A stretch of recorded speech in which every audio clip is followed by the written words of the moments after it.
Michelle Media Station. Discussing the big sports stories of the weekend. This is Michelle and Junnie. With Michelle Knezovic and Junnie Riddle. Presented by Superbook Sports on 102.5 and 106.3 The Game and the Game Nashville app. Happy Saturday, Nashville. Welcome into Michelle and Junnie. Michelle Knezovic, Junnie Riddle. In a very exciting day, Nick Frazier with us, our new producer, kind of full circle. Nick was my intern about, Nick, this would have been year and a half ago? No, not that long ago. I want to say last January. Last Jan. Yeah, I get. Oh, wow. Yeah, Time flies. Been a full year just about. Yeah. Time flies. So welcome Nick Frazier into the show. He is going to be our betting extraordinaire. He is quite good when it comes to using all of the apps and cashing out, I guess I could say. There you go. That's more like it. And loves a little MLS, loves a little European soccer, so you'll be our soccer guy as well. So welcome Nick Frazier into the show. He's going to be our producer moving forward. We've also got Adam Brown in the studio, another MTSUer, one of my former students. So we got a packed house this morning. Too many Blue Raiders around here, all right? Us Hilltoppers don't like to affiliate with all the Blue Raiders around here. They're give me the thumbs down. Either way, it's a jam-packed Saturday. I mean, we got a lot of Preds, college basketball, Titans, the Combine. This is just a great time of year because even though the NFL is in its off-season, still so much to talk about, so much to break down. Free agency is going to start in about 9 days or so, Michelle. So it's going to be really exciting to start seeing some of those big dominoes fall in the league. But no, a lot of good stuff coming out this weekend, especially if you were a Nashville Predators fan with all those trades that have been going down. Woo! Yes, you Looking are. good. Future's here. Yes, you are. And, no moves made yesterday, right, surrounding the deadline. We saw all the moves made kind of throughout the week. And it's kind of funny because I remember sitting here with you last week and having the conversation, what is David Poile going to do? We're having this conversation. Will he sell? Is he going to make a big move? And the next day, that night, is the Niederreiter trade for a second-round pick, and he's with the Winnipeg Jets. And then the Tanner Jeannot for everything, just everything. I'll put it this way. For all the Preds fans that were hitting us up last week, because I was one, and of course I get this because I was like, I think he should get the benefit of the doubt, Poile, and not get fired this offseason. But, he ended up stepping down. I truly believe he chose to step down. Yep. But with that being said, after, being in this market for about 3 years covering the Preds, I would say that David Poile is a much better seller than he is a buyer. So excellent moves. He's going out with a bang. I think a lot of Nashville Predators fans are extremely happy. I mean, when you look at, getting off a contract like Mikael Granlund, this is just not a guy that I thought personally that could be moved. So, good for David Poile unloading a lot of these guys in the haul he got for Tanner Jeannot. I mean, Michelle, when I saw that return, my jaw dropped. I couldn't believe how many draft picks he got from Tanner Jeannot, who they didn't even spend a draft pick themselves. I agree, Junnie, and I think that's been part of the discussion. And if you like to join our show every Saturday, we like to. I almost forgot to introduce it, and we just got right into it because there's so much to discuss. Morning Brew, we love to discuss the biggest topics. I don't have a coffee today, which is very rare for me, but I do have a little ginger ale, one of my favorite. I love ginger ale. But biggest topics in sports, and we just have so much to talk about today, Junnie. We discussed some of the moves that the Nashville Predators made over this last week. Really, last Saturday compared to this Saturday, the team looks a whole lot different. We mentioned Nino Niederreiter. We mentioned Tanner Jeannot. Then they also trade Mattias Ekholm and Mikael Granlund. David Poile announces he's retiring. Barry Trotz announces that he'll be taking over in July. So much has happened, and if you're a Nashville Predators fan, you've got to be very, very happy with this because you all asked, this is what you asked for. You asked for significant change and to know what the plan was moving forward, and now you do.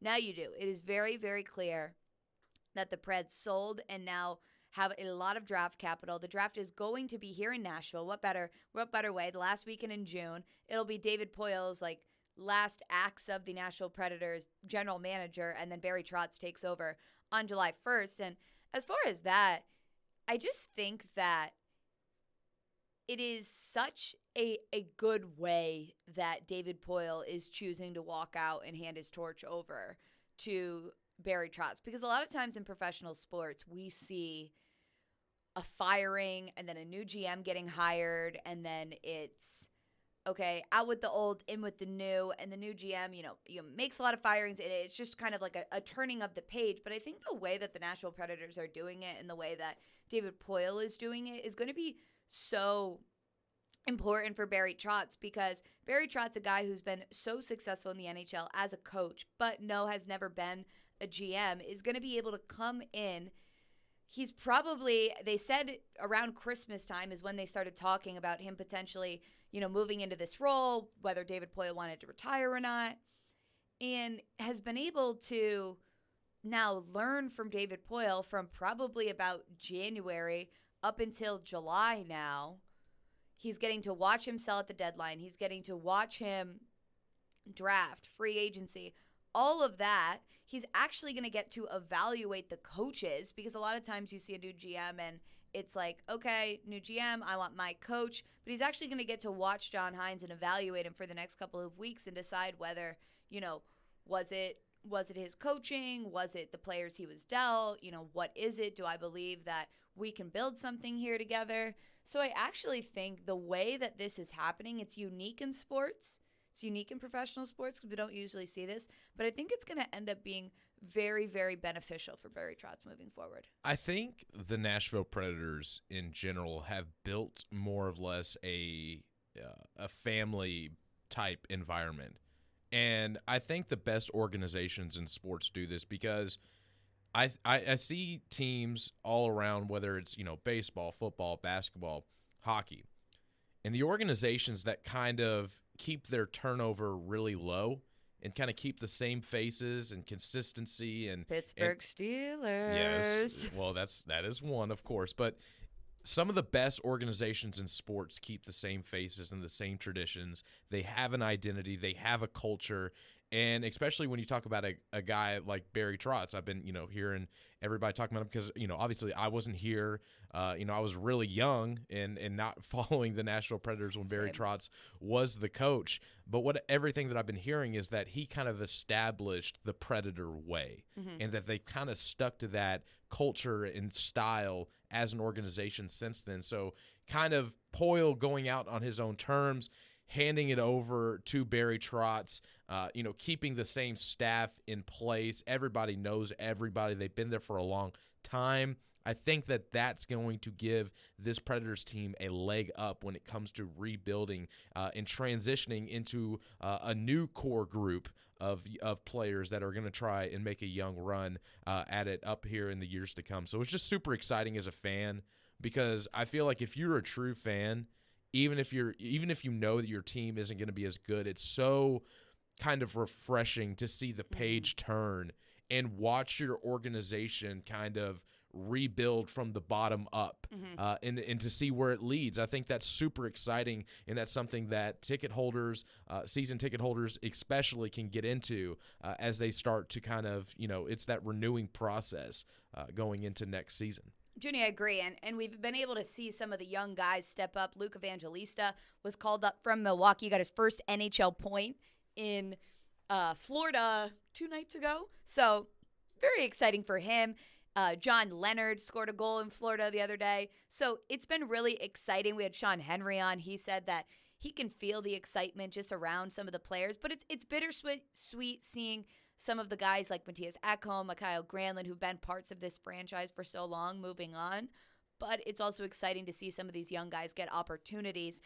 In some other news, NFL Combine, we're seeing all the numbers. We're seeing all the reports come out there. It looks like Anthony Richardson is going to be the Combine king. I feel like The Combine King, I'm going to refer to it as that, is the guy that everybody falls in love with at the Combine. Everybody's drooling over this guy. And I feel like, it was really the top 3 quarterbacks, Bryce Young, C.J. Stroud, Will Levis, heading into the Combine. And now it's like, there's my new shiny toy, Anthony Richardson. Everybody's falling in love with him. So NFL Combine this week, Rand Carthon and Mike Vrabel did speak. No real news coming from them.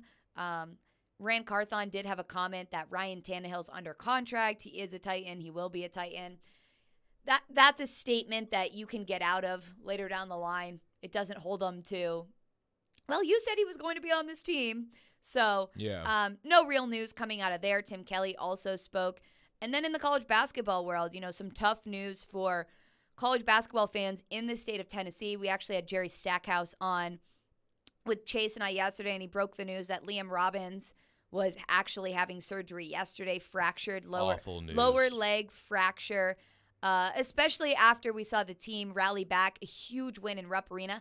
That's only the 3rd time Vanderbilt has won in Rupp Arena. First time since 2007. So that means the entire Calipari era, they have never lost to Vanderbilt up there in Rupp Arena. So huge win for Vandy, and it still kind of shows that this team, although they're a bubble team and that LSU loss may come back to haunt them, it shows that even without their best player in Liam Robbins, that they can still rally around. I mean, you saw guys out there making plays, hitting perimeter shots, playing good defense, their full court press. They were an energized team, and I think that really kind of goes to show you why Vanderbilt extended Stackhouse. They saw something interiorly that we didn't, as media and fans and spectators, that this guy is really kind of coming in and changes this Vanderbilt program, because it's been a while since they've been a better basketball team.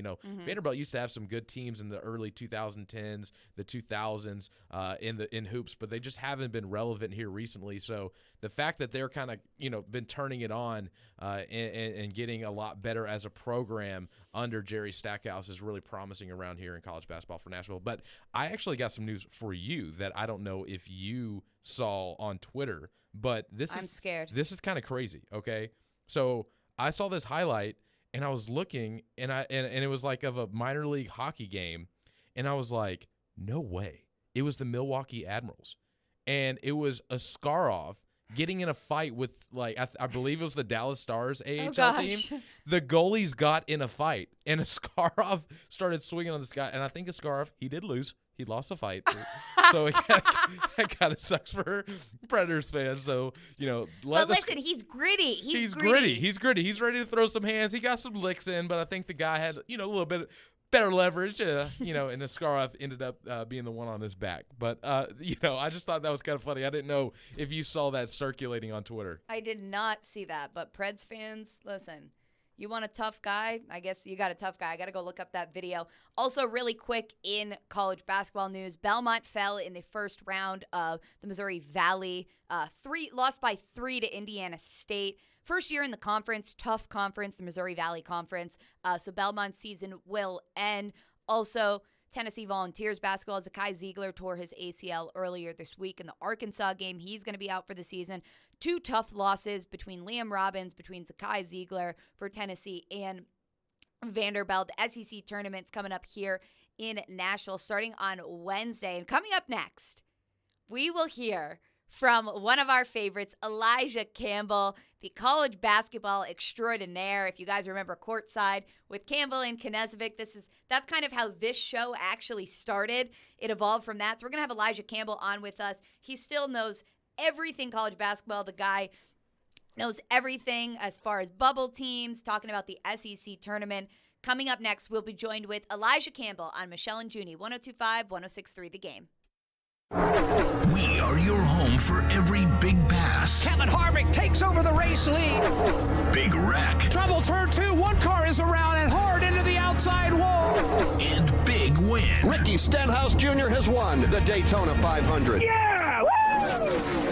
Catch every lap of NASCAR on 102.5 and 106.3 The Game, and the Game Nashville app. The Electronic Express tax refund sale is going on now. Get up to 38% off in every department, including 4K TVs, furniture, computers and tablets, housewares, mattresses, smart home, and more. We have all of your appliance needs in stock and ready to deliver. Plus, buy now, pay later with up to 3 years free financing. Shop in-store or online at electronicexpress.com and get express delivery on most items. Electronic Express. We make it happen. Bar Lines in the Omni Nashville Hotel. Hey Nashville, Chef Phillip at Bar Lines at the Omni Hotel. Come try some of our new menu items like the Nashville Hot Fish and Chips, Nathan's Hot Dog Burn Ends, or the Nashville Chicken Jam Band. Go Preds. Attending an event downtown? Dine at Bar Lines in the Omni Nashville Hotel.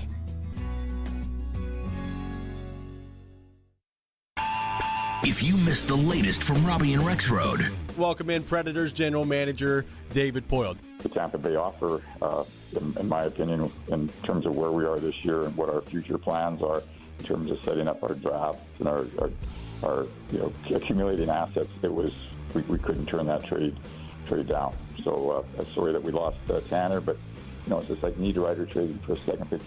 We need to make some changes. We've been doing this. I've been talking to you guys every week on the show, and you always ask me about the trade deadline, and I've been a little hesitant, but it just has getting to the point where I know it's going to tear down the team, but we need to get some really good assets. So where I believe we are right now in terms of our future is we've now in a position for the next 3 years that we've got multiple picks in each year's draft. So I think that bodes well for drafting, and again, that's currency. I mean, if we get one of Tampa Bay's draft picks and they want some other team, we have to include that in the deal. Well, that's currency that we have.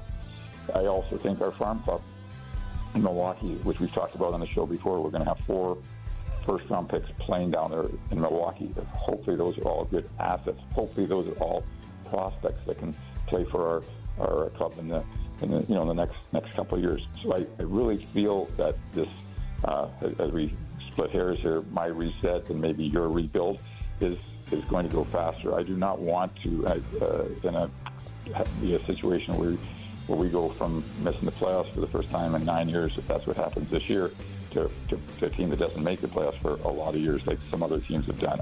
I want to get back up as quickly as possible, and I think Barry shares that vision with me. Robbie and Rex Road, weekdays from 6 to 9 on 102.5 and 106.3 The Game and the Game Nashville app. Anyone want to tell me what happened? Did you miss any of today's show? It's okay. It's fine. Don't worry. Subscribe to the Michelle and Junie podcast on Apple, Spotify, and other podcast platforms, or by going to thegamenashville.com. All right, I'll give it a shot. This is Michelle and Junie. Really? That's fantastic. Presented by Superbook Sports on 102.5 and 106.3 The Game and on the Game Nashville app.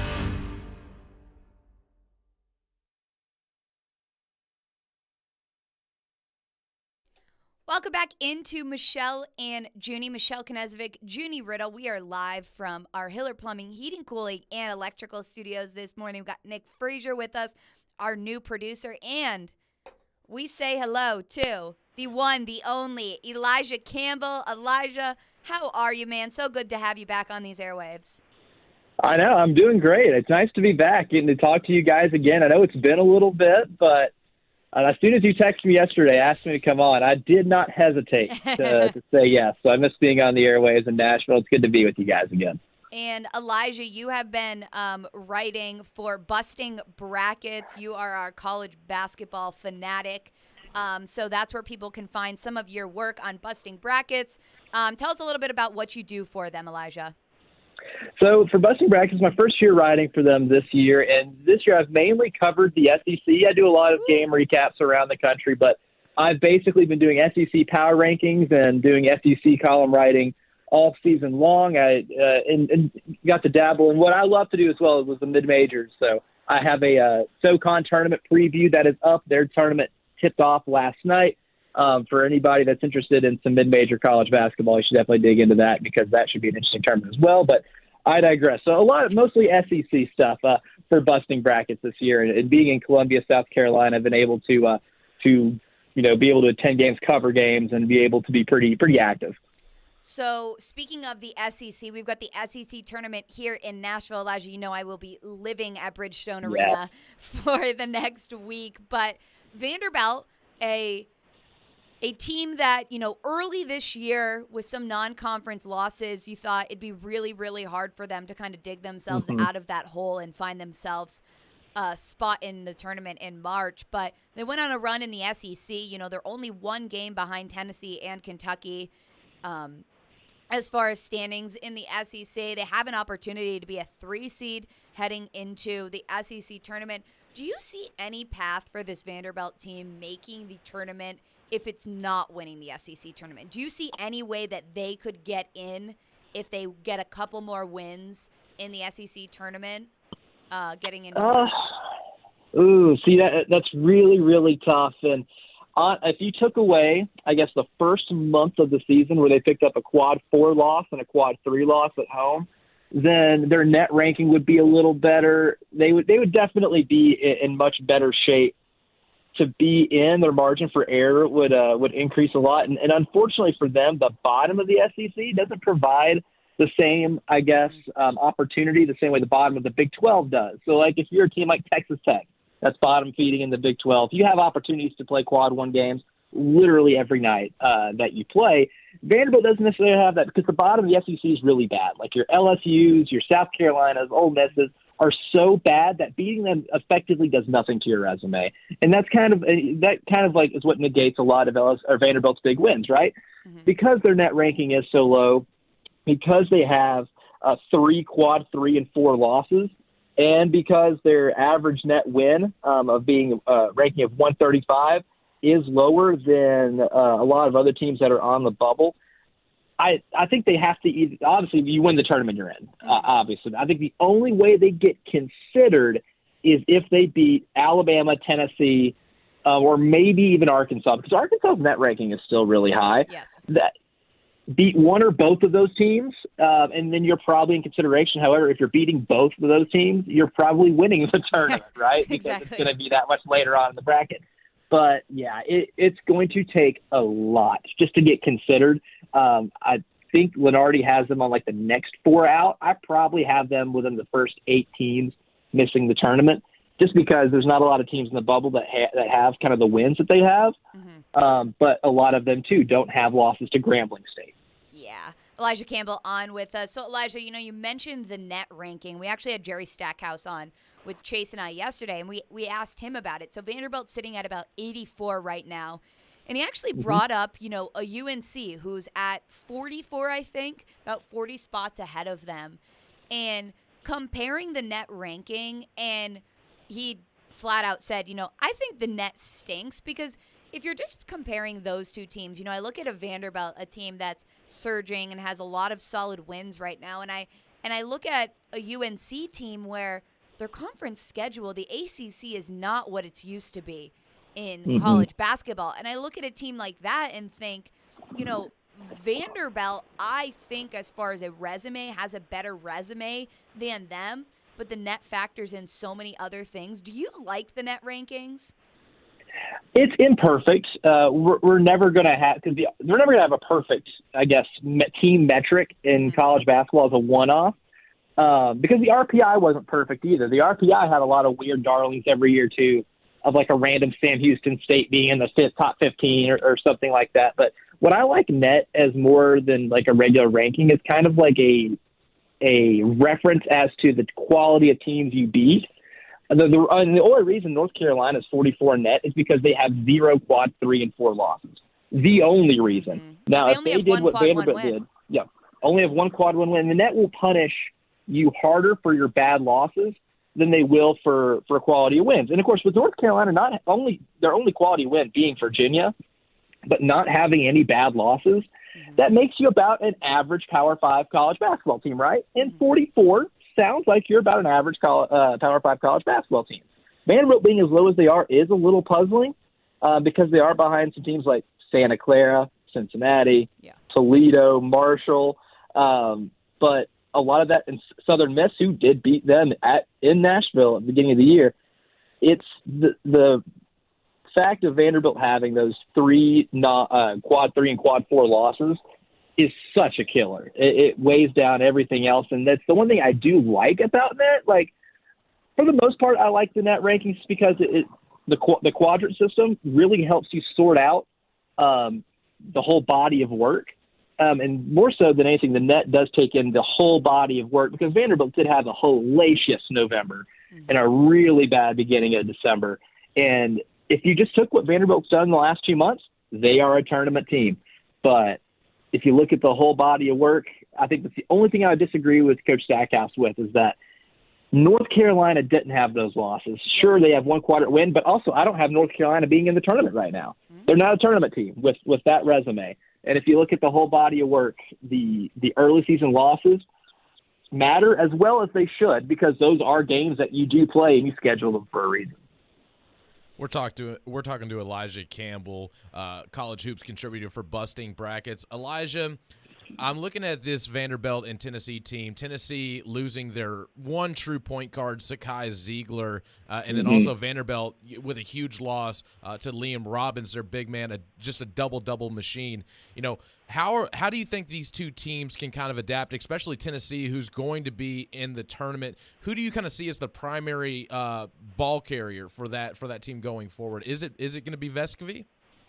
It's going to have to be Vescovi to be the primary ball handler, right? They're going to have some other options as well. I mean, you're probably going to see more B.J. Edwards, I would assume, because he's starting to get a little more playing time. He's the true freshman that played basketball at Knox Catholic, local kid, had a fantastic high school basketball career.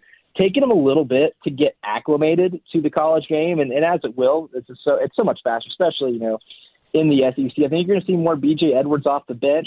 Jemai Meshack is going to have to carry some of the ball handling responsibilities too, and whether or not he's really comfortable with that, I don't know, but someone else is going to have to, because what makes Santiago Vescovi so valuable to the team is his three-point shooting, especially off of the catch. Someone's going to have to be able to get him those looks off of the catch, whether it be Meshack or maybe seeing more guard-ish ball handling responsibilities, someone like Julian Phillips or Josiah Jordan James. It's going to have to be a committee effort, because losing someone like Ziegler, who has, one of the highest assist rates in the country. Per KenPom, he has the 11th highest assist rate in all of college basketball. That guy means a lot. Led the SEC in assists per game, assists per 40 minutes, like any kind of assist metric. He was the best in the SEC at shot creation. And one person's not going to be able to do that. I expect to see more minutes for B.J. Edwards, more responsibility from Meshack and Julian Phillips in terms of handling the ball, because Vescovi is a solid passer. He's a good risk-averse passer. However, if you want to unlock the thing that he does best for your offense, catch and shoot threes, because no one else on your team can do that at times outside of Tyreek Key every third game, it feels like. So they're going to have to be able to do that, as good as Vescovi is with the ball in his hands. And like, he played point guard his freshman year when he came to Tennessee. He did a lot of true point guard ball handling responsibility. Someone else is going to have to be able to do that to be able to get him 10 threes a game, because if you're going to win games in March, you got to be able to hit outside shots. Yes. And I don't feel good if he's not shooting more than at least 7 or 8 in a game. Elijah, another one for you. You talked about covering some mid-major programs. What is a mid-major team that's kind of flying under the radar that you think can make some serious noise when it comes to the tournament? Oh, I love this question, because every year it's always fun to be able to predict, the teams that end up knocking off the big-name schools. St. Peter's. And St. Peter's was so random, too.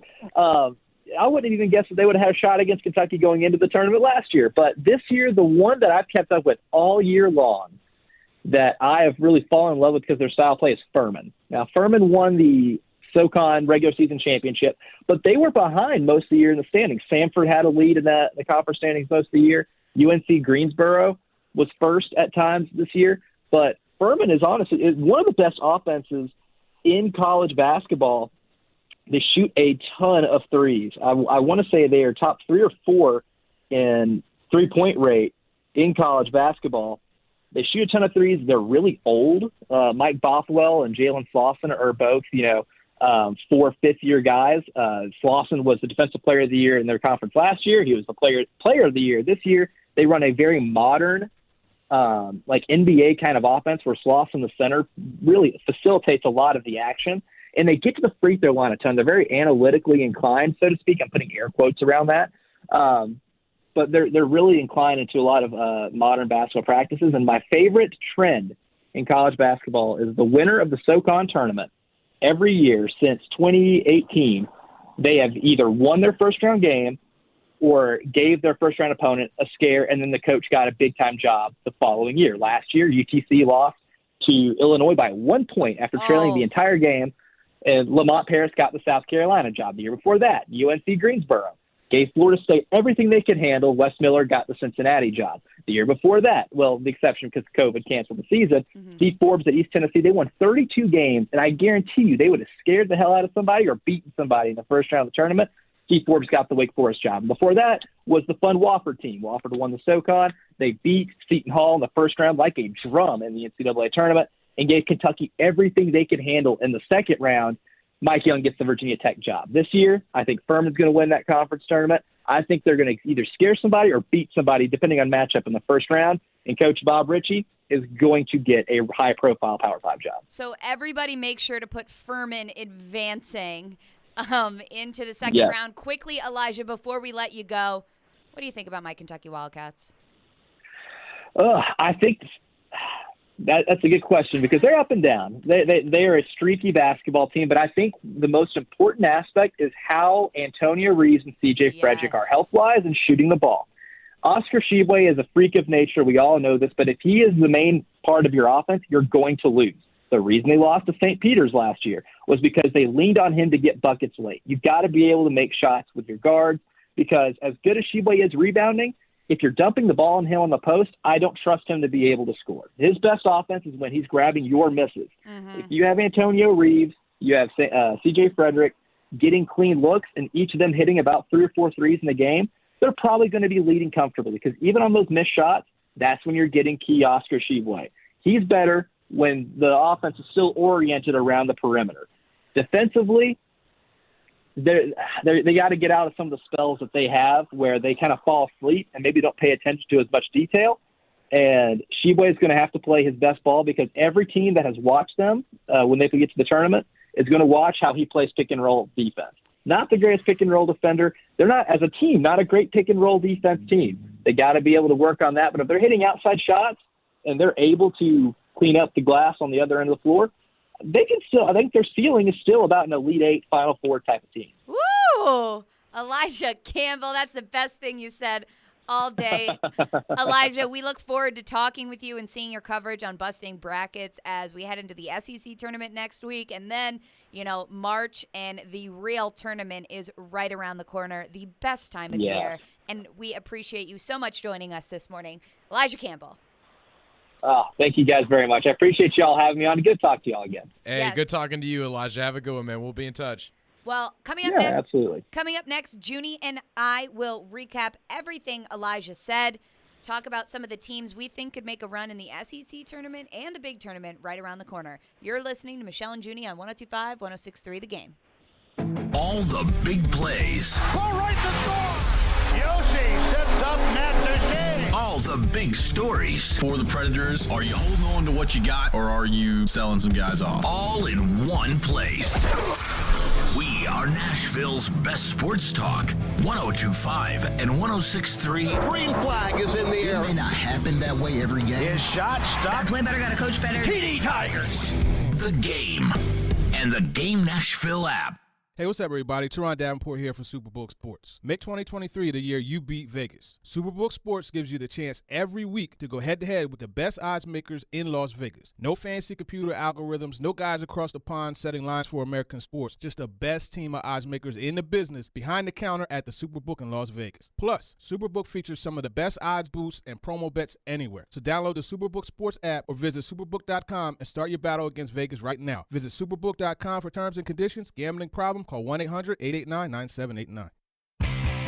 This week's Nashville's best deal is 312 Pizza Company, serving the best pizza in town, as well as Chicago-style eats like Chicago dogs, Italian beef sandwiches, and more. It's also a great spot to grab a beer and watch your favorite team on the big screen. 312 Pizza Company, 371 Monroe Street in Germantown. Head to theGameNashville.com/deals and get half off a $30 gift card. It's 312 Pizza Company, while supplies last. If you missed the latest from Robbie and Rex Road, owning it and being around Hines and having this next couple of months to evaluate the job that he's done, what do you, if you're John Hines right now, what are you thinking about this situation, and what do you make of, I guess, your job status right now if you're John Hines, given everything that's happened over the course of the past 3-4 days? Well, I don't think you can feel secure, but I don't think you did before. The difference being, and this is just my opinion, like David Poyle could not have, stood up and fired John Hines and have been able to explain it. Like now that's not a problem. It's just like with any, like in college athletics, if the AD who hired you is still in the job, you have more security as a coach, right? Than if you're kind of on the fringe than an AD who didn't hire you, who isn't admitting that he or she made a mistake in hiring you. So I don't think that John Hines should feel comfortable. But also, if you're John Hines, obviously I'm sure you've gotten to know Barry Trotz some here, even though apparently some of these meetings have been like in his house, Poyle sneaking in the middle of the night over to his house so no one sees him.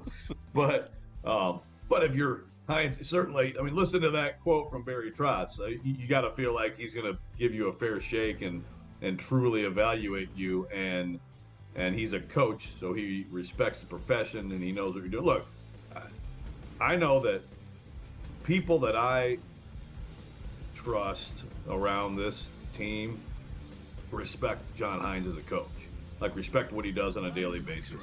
The results are the results. So at some point that may cost him his job. Robbie and Rex Road, weekdays from 6 to 9 on 102.5 and 106.3 The Game and the Game Nashville app. Tonight, Knocked down in front. Here is Jankowski. The Predators head to the Windy City to take on Chicago. Pre-game at 6. Puck drop at 7 on your home for Nashville. 102.5 and 106.3 The Game and the Game Nashville app.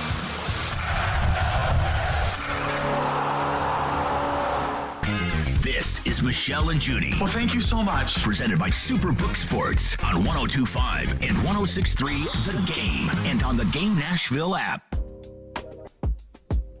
Welcome back in, Michelle and Junnie, 102.5, 106.3 The Game. We are live from the Hiller Plumbing, Heating, Cooling, and Electrical Studios this morning. If you want to watch us streaming, or if you were watching us streaming and it was only my forehead in it because my seat was so low that I just realized it, we are streaming live on Twitter, Twitch, YouTube, and Facebook, presented by Superbook Sports. In about an hour, we will take a look at the lines on Superbook Sports and give you some locks for today. Nick is going to weigh in on that because, as I mentioned, he is quite good at betting and cashing out. But speaking on college basketball and having Elijah on and helping us give some insight on, I love when he knows a good mid-major team that can make a run in the tournament, because those are always some of the funnest teams to watch in the tournament. 100%. I think about that St. Peter's loss to Kentucky, and as much as it quite literally stabbed me in the heart while watching it, Junnie, it is one of the best things about March. And then I was rooting for them, and for them to make a run that they went on really was incredible. But speaking about the SEC teams and taking a look at the teams that are going to be here in Nashville next week, Alabama and Tennessee are sitting at the top of the net right now. Alabama's 2, I think Tennessee's 3. They've got great resumes heading into the tournament. Tennessee, obviously, with a big loss without Zakai Ziegler, but, playing Arkansas the other night after they lost Zakai early in the game, you saw them be able to take over. And I think Elijah pointed out an interesting thing about Santiago Vescovi. As much as he is that next guy to take over at point guard, it really hurts your offense, because it does. He is a guy that you don't want to be facilitating. He is a guy that you want to be cutting and getting open to make three-point shots because he's your most consistent outside shooter on the team. And when he has to run your offense, it is a detriment to this team because of some of the inconsistencies with some of the other players with their outside shooting. So I kind of look at this Tennessee team and I think, could they switch some things up as they head into the tournament next week? And this is my called shot. I think that Tennessee is going to utilize Uros Plavsic more as we head into the tournament. He's a guy who's 7 foot tall. His wingspan is probably double that. I mean, when Tennessee played Kentucky, he had an entire hand above Oscar Tshiebwe. And that guy is a tough guy who can stand in the paint and get you, those easy shots under the rim, whereas you can be more consistent with your offense that way. And whether it's a called shot for me or whether it's I think this is what they need to do and this is how they're going to win, because I really don't see this team making a run in the SEC tournament or in the tournament itself if they don't have Santiago Vescovi able to hit threes or they don't switch up their game plan a little and go inside more. I would say the one player that he pointed out that really needs to step up is Tyreke Key. Tyreke Key in certain games has really lit it up from behind the arc, and that's a huge addition to this team when you have another consistent three-point shooter, because really the only guy shooting over 35%, which we had mentioned, is Vescovi. Mm-hmm. And we talked about this when they lost to A&M, is that Vescovi was becoming the primary ball handler in that game and how Zakai Ziegler really couldn't penetrate the middle of the defense to really facilitate. And it really limited Tennessee's offense. Tennessee's offense, like you said, is at their best when Vescovi can be that off-the-ball shooter, coming off screens, motioning in and out of the paint, and trying to find an opening on the perimeter so that he can get some consistent threes up. So I definitely agree with you that I think Josiah Jordan-James, with his return coming off injury, he could also be another one of those facilitating guards that could kind of move the ball up the court and leave Vescovi more as an off-ball scorer to where he more naturally can play. He can be a playmaker, but that's not what's best for this Tennessee offense. And also Julian Phillips. So both of those guys' health and being healthy next week in Nashville is going to be crucial. But I have a question for Tennessee fans, and I have a question for basketball fans. So text us, call us, 615-737-1025, 615-737-1025. Our phone and text line is driven by WilsonCountyHyundai.com. With Zakai Ziegler's injury and the way people view this Tennessee team, the way people view Rick Barnes heading into March, losing your best player, do you still view Rick Barnes that way if Tennessee has an early exit in the tournament? That's the question we want answered today. Text us, call us, 615-737-1025. You're listening to Michelle and Junnie on 102.5, 106.3 in the Game Nashville app. Sometimes he gets lonely and needs some company. 10 for 17 for 45 yards in his career with one interception. This is one of those years where it's a step back for them. And that'll create more one-on-one situations and make it easier for him to throw the ball down the field. It's Stillman and Company. You've got real talent. With Jared Stillman, weekdays from 2 to 6 on 102.5 and 106.3 The Game and the Game Nashville app. In St. Pete, Clearwater, Florida, the fun extends beyond the beach. Because here, the arts are alive, the food is al fresco, and the nightlife is electric. So let's forget the cold and find our place in the sun. Let's explore captivating collections at the Salvador Dali Museum and bask in bay views from the St. Pete Pier. Let's fill up on fresh caught cuisine and catch up over cold craft beer on rooftop patios. Day or night, let's shine. Plan your escape at visitstpeteclearwater.com. Sports and leadership go hand in hand. In fact, 94% of women executives were student athletes. Play Like a Girl is creating a more equal playing field for the next generation of women in leadership. You can help too. Become a mentor, donor, or volunteer. Learn more at iplaylikeagirl.org/mentor. If you missed the latest from Chase and Michelle, No, I did laugh yesterday because I'm sitting at our broadcast location and I'm talking to different people and I keep looking over and Robbie Stanley and I make eye contact and we're just laughing because y'all welcome to a Barry Trotz press conference. I just see all these arms. I know he's got great answers. Oh yeah, soundbite king. You get the best thought out answers. And then I started to hold my arm. Oh yeah. Oh, the arm shaking, holding the camera up. Well, I mean, it's just that's Barry. That's what's so great about him is he just he has a lot to say and he will give you great stuff and he'll talk. I mean, that's one thing. You've gone from Peter Laviolette that wouldn't say anything. John's more vocal. John will talk. Chase and Michelle, weekdays from 9 to 11 on 102.5 and 106.3 The Game and the Game Nashville app.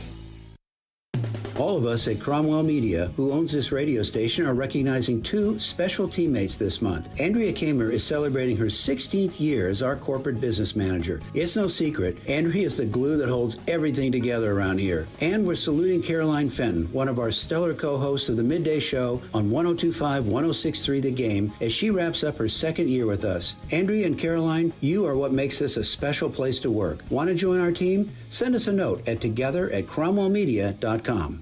102.5 and 106.3 The Game is live and local. And now, let's meet the starting lineups. Robbie and Rex Road 6 to 9. You are talking about a team that's building a roster. Chase and Michelle 9 to 11. He's still under contract. It's not always X's and O's. Caroline, Willie, and D Mace 11 to 2. Trades, free agents. Let's get it going. I think this is a good hire. And Stillman and Company 2 to 6. I can give you one of the best coaches in the league. And don't forget, we're your home for all things Nashville. He scored!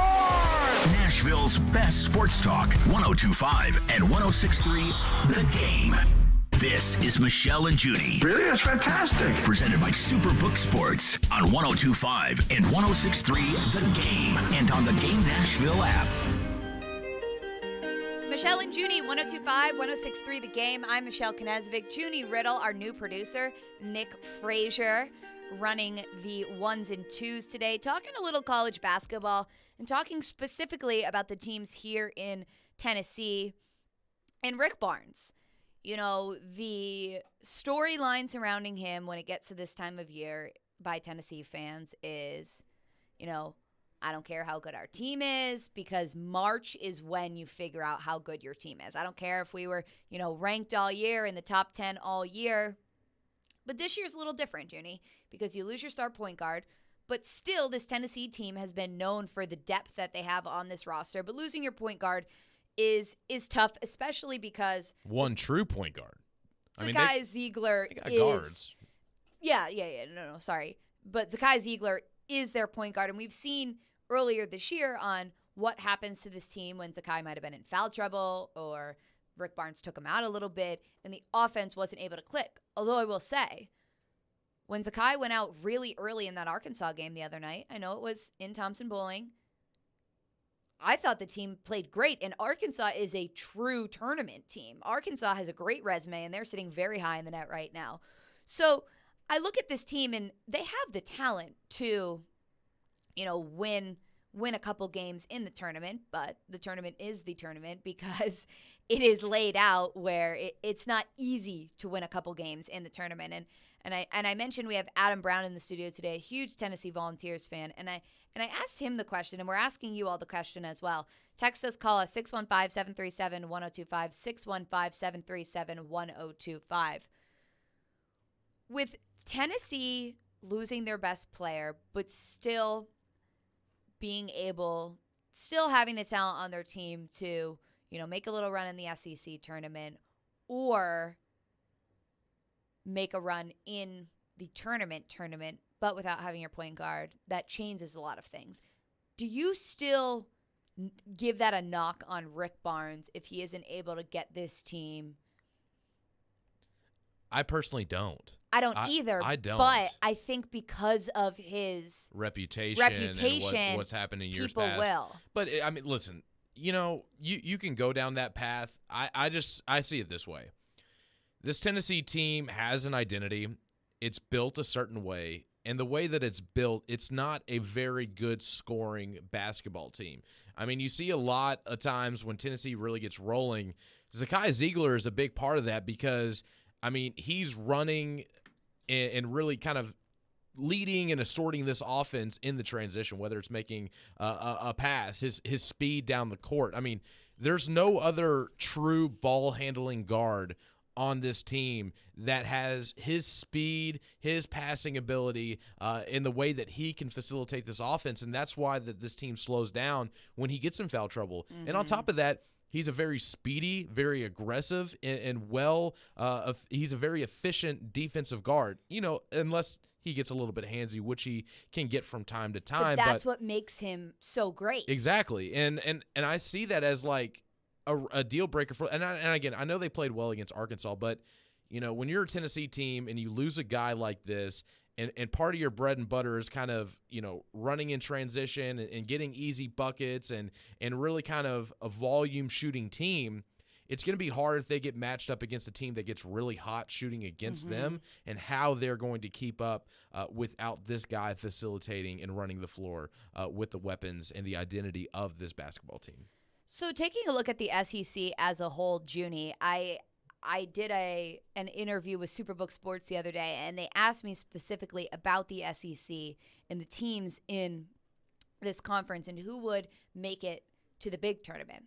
I have 7 teams in the SEC making it into the tournament. You have 7. 7 SEC teams. So do you? And 2 on the bubble. So is Vanderbilt on the bubble, or is Vanderbilt one of your 7 teams in? Vanderbilt's on the bubble. Okay. So I have. I'll give you my 7 locks. Okay.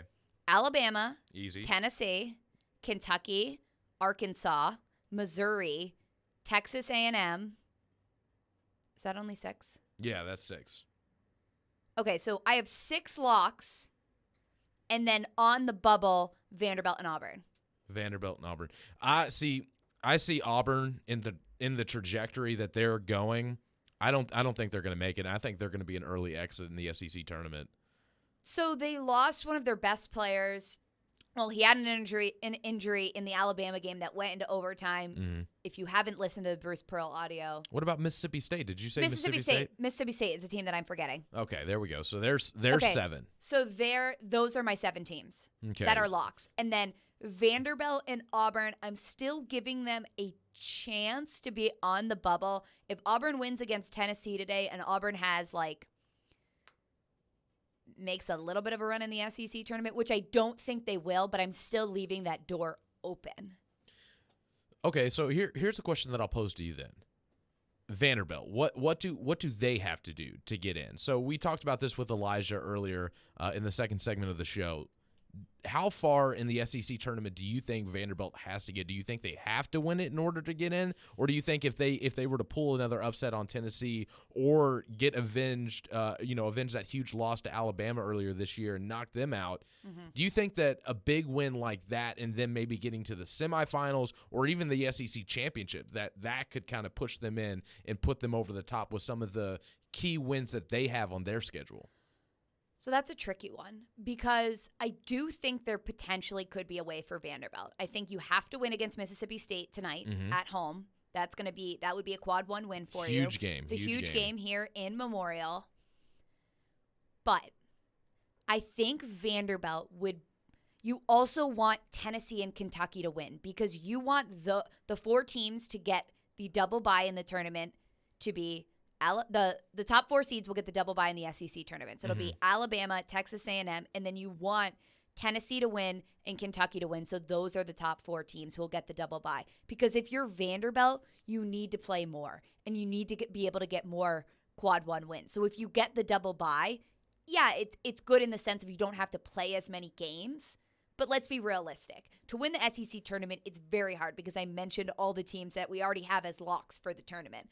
I think Vanderbilt would benefit more if they are that 5 seed playing in the SEC tournament because they need to get more quad 1 wins for them. And Elijah mentioned earlier, the losses hurt them. The quad 4 losses, the quad 3 losses, they hurt Vanderbilt. It's little too late on when they kind of flipped the switch. I know they only had one loss in the entire month of February. They're continually rolling here into March, but I see this Vanderbilt team, I kind of agree with you because we've already heard like the Joe Lunardis of the world come out and say that your conference record and your standing in the conference doesn't really matter. And like Elijah said, losing to a Grambling State earlier in the year, losing to a team like that is really going to hurt you with your non-conference schedule, and especially losing Liam Robbins. Yeah. It's going to be hard for them to get the benefit of the doubt because I think if Liam Robbins was still on the team and didn't get injured and they put up a good fight, I think that would give them more of a case for the selection committee to try and put them in, knowing that, hey, this team is red hot. They got a really good player in all of college basketball, and they could be a team that could make some noise. So Liam Robbins' injury hurts them a lot because that's the eye test that we give a little room for. And, losing your best player and not having him be able to play, especially with the production that he'd been putting up for this team. But I still think there is a small way for Vanderbilt. I say you just got to keep winning. You beat Mississippi State. But like I said, the double bye could hurt them because the more wins Vanderbilt can get helps them. But also, when you look at net ranking, the way the net is set up kind of hurts Vanderbilt. There's an area in there where it's margin of victory. And a lot of these wins, a lot of these quad 1 wins Vanderbilt has gotten have been very close. You think about the Tennessee game. You think about in Rupp Arena the other night. But that Rupp win really, really helps Vanderbilt. Yes, it does. And what also plays a role into this is the college basketball world at large. Mm-hmm. So, what are other teams doing that are on the bubble, right? You want Auburn to keep losing. So if you're a Vanderbilt fan, the way I look at it is you are rooting for Tennessee today to beat Auburn because you just need Auburn to get out because they're kind of a team that's lingering too. And you also want Tennessee to be that 4 seed. Because you're only one game behind them. You want Tennessee to be that 4 seed so they get the double bye in the SEC tournament because winning games in the SEC tournament will help Vanderbilt. It will help them get more wins, help them get some quad 1 wins depending on who they play. You know what I kind of find a little bit interesting about Vanderbilt in general? Like think about this narrative. In the football season, they had a really rough start off to the year, and it looked like they were dead in the water, and then they made that final push and was on the edge of kind of getting towards a bowl for the first time. And then now we see this basketball team struggle out the gate.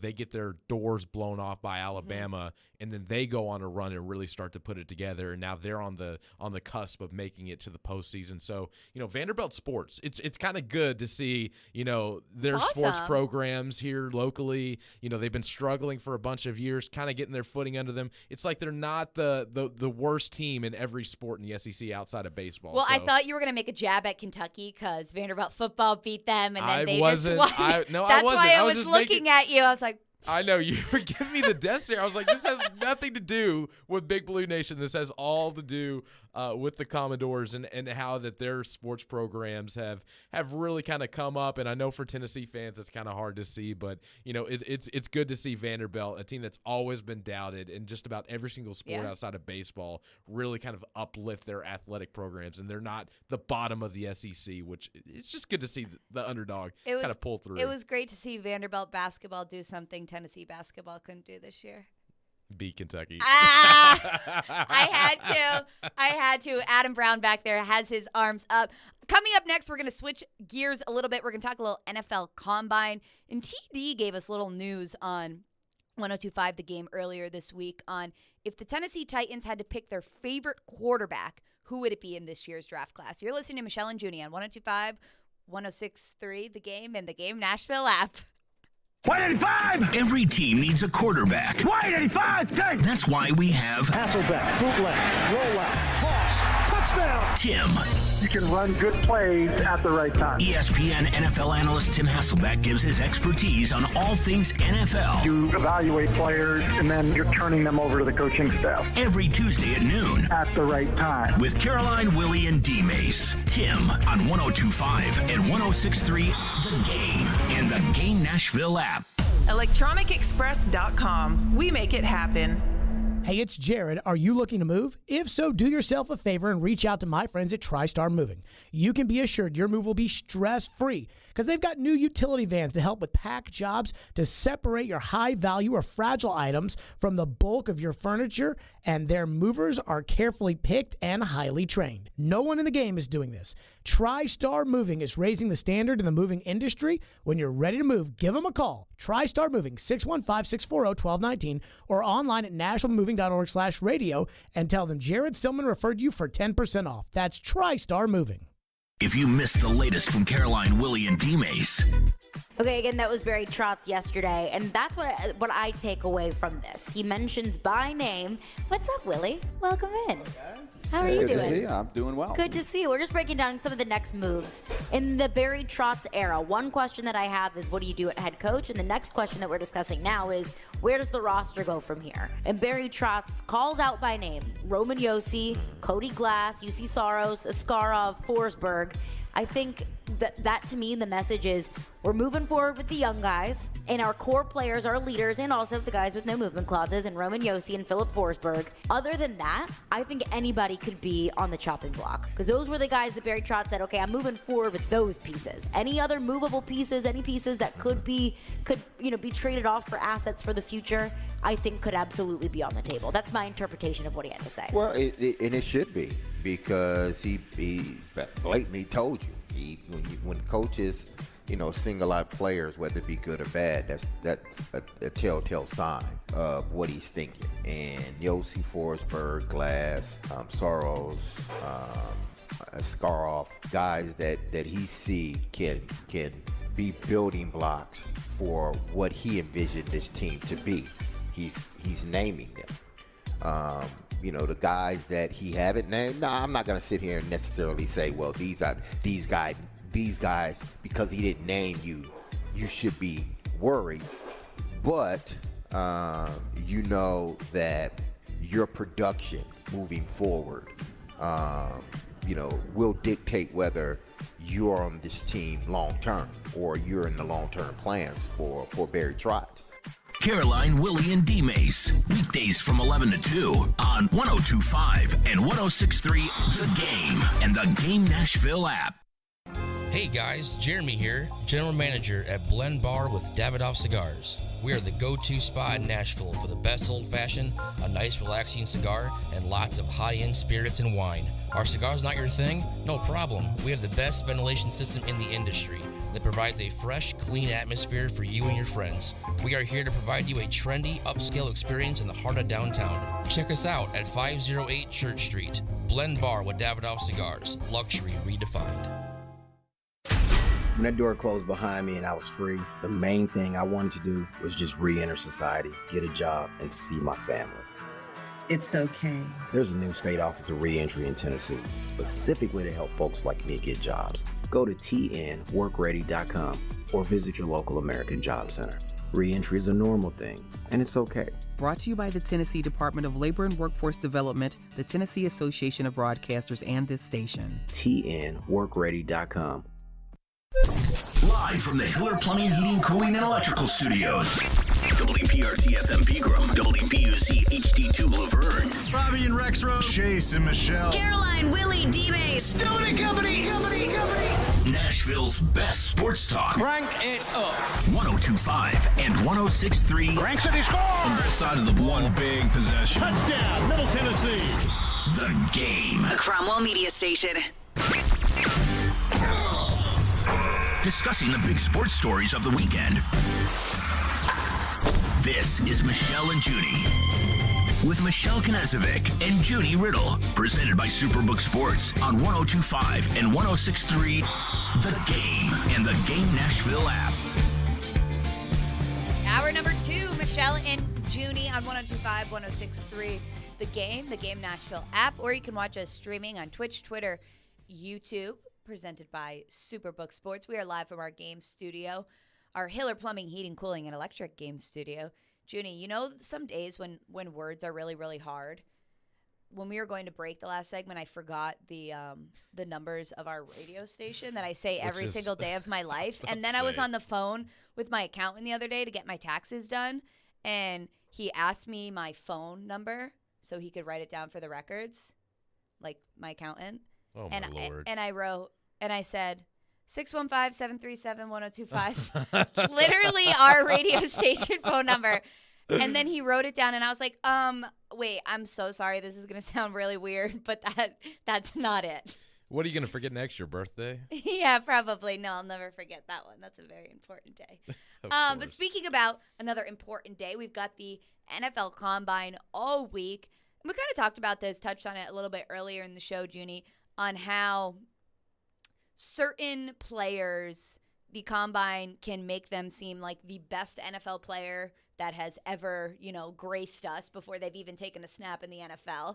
Like Anthony Richardson has that new shiny toy at the Combine this year, and everybody's drooling all over him and thinking that he's just going to be Malik Willis last year. Yeah, and I remember that. I remember the video coming out. I remember sitting in this studio and seeing that video of Malik Willis throwing a bomb, and everybody freaking out, thinking that he's going to be money, 70 yards in the air. He's going to be electric. Third-round pick. Could barely throw for 100 yards. Well, not barely. He couldn't throw for 100 yards in a game or complete, over 50% of his passes. But I digress on the Malik Willis stuff. The whole Anthony Richardson notion about him being a top 10 pick, I'm sorry. If you pick Anthony Richardson in the top 10, I think you should fire your entire front office staff. Really, Junnie? You feel very confident on that. I just don't see him as a first-round pick. I mean, there have been more talented players that have come out in the second round at the quarterback position than him. I get it. He can run. I get it. He has a slinging arm. I mean, that's great. But if you watched Florida this year, I mean, they weren't that great of a team. And he had games that were just flat out awful. And up until the Tennessee game, what was it, the first 3-4 games of Florida season, he didn't even throw a touchdown pass.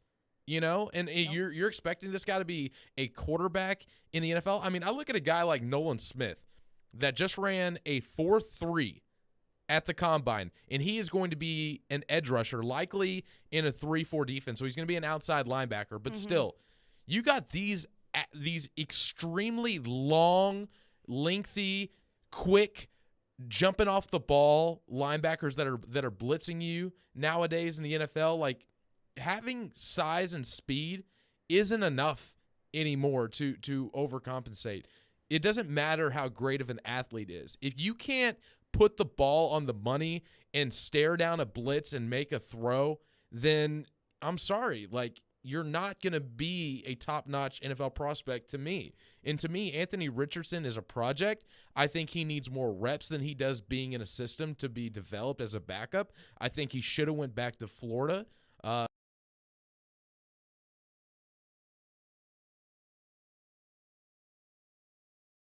These better throws. I'm not buying the hype with this guy. Listen, a lot of people bought it with Malik Willis. I bought it with Malik Willis last year. I'm not doing it again, even though I think Anthony Richardson, with his height and his size and his speed, will ultimately be better than Malik Willis. But, I mean, that's a really low bar to be set at. So we've got a text on the text line from Adam, and I'm very interested to get your answer on this. The question is, how much of the Richardson-Levis hype is potential smokescreen from different teams? I think a lot of draft narratives are mind games. If we see it, so they – well, okay. You answer, and then I'll answer after. I'll put it this way. The Richardson, it could be, definitely. Is this Adam from Portland? This is Adam Brown. Oh, Adam Brown. Okay. So, no, I definitely see it as a little bit of a smokescreen for Richardson, maybe, to try and get somebody to trade up and go get him based off of his potential. But Will Levis, that's not a smokescreen. I truly believe that if he's put into the right situation, he is going to be a really, really good quarterback. I mean, not a lot of people talk about how well he played the year prior when the offensive line was a little bit better. Couple guys got drafted. He had Wan'Dale Robinson that went to the Giants in the second round. I mean, he didn't really have a really good receiver. And he had freshman receivers. I get it. Stoops has really kind of turned the narrative about Kentucky around, but at the same time, it's still Kentucky in football. You know what I mean? And when you look at Will Levis, I get it. He's thrown some dumb picks, but when you're a guy that's constantly getting rushed and your offensive line isn't there, they fired their OC because, schematically he wasn't putting him into good situations. You don't really have a top-notch NFL, prospect-level receiver. The fact that he's out there still making plays and putting Kentucky in the conversation is noteworthy of itself. I would say Will Levis is the best Kentucky quarterback in the last 20 years. 100%. And it's and again, I watch Kentucky football. I cannot stand the University of Kentucky football. And I'm sitting here telling you that this guy is a legitimate, real-deal prospect. His floor is Carson Wentz. His ceiling is a guy like Josh Allen. He has that arm. He can put the ball and make NFL-level throws. Mm-hmm. And you put a good offensive line in front of him, I think that this guy's going to be all right. I really, really do. And that's coming from a Louisville fan that can't stand Levis. He did the L's down all the time, got on my nerves. And I'm being honest with you. I really think that he has the biggest boom potential in this draft. I 100% agree with it, and that's why I have him at number 2 on my QB rankings going into this year's draft. Who do you have him behind? C.J. Stroud. So we will get to C.J. Stroud in a second, but this is just coming out this morning from Field Yates. Alabama QB Bryce Young's measurements have officially been released. Height, 5'10" and an eighth of an inch. Weight, 204 pounds. And then I'm not even going to read the hands because I don't take any. The hands were 9 3/4 of an inch, which I can't even fathom the that, sweet really. The sweet number is at least 9 inches on the hands. Okay, so hands fine, but 5'10" and an eighth of an inch. A good comp. That kind of is surprising me a little bit. Yeah, well, I think the weight definitely, the fact that he got over 200 pounds is surprising to me. He's just eating burgers left and right before he hops on the scale. I mean, he still looks slim up on the podium, so I don't think he's really down in bad weight. But, good for Bryce Young. I would say his measurables at this moment in time are kind of comparable to Russell Wilson. But the thing about Russell Wilson is a lot of his success that we talked about a couple weeks ago, especially when him trying to get Pete Carroll and the GM up there in Seattle fired, was that a lot of his success came when, Seattle was a run-first, all-time NFL defense team that was built and constructed. He was taken in the 3rd round. Bryce Young going number 1 overall with those measurables is going to be a little bit different than it will be for Russell Wilson. And again, Bryce Young is a better college quarterback than Russell Wilson. So I mean, we can get into that as well. I don't know. There's something about Bryce Young that's telling me that if he goes number 1 overall to the worst team and the worst roster, that his measurables are going to come into effect, and it's going to play in a factor in his development by not having the really good roster around him if he were to slide a little bit.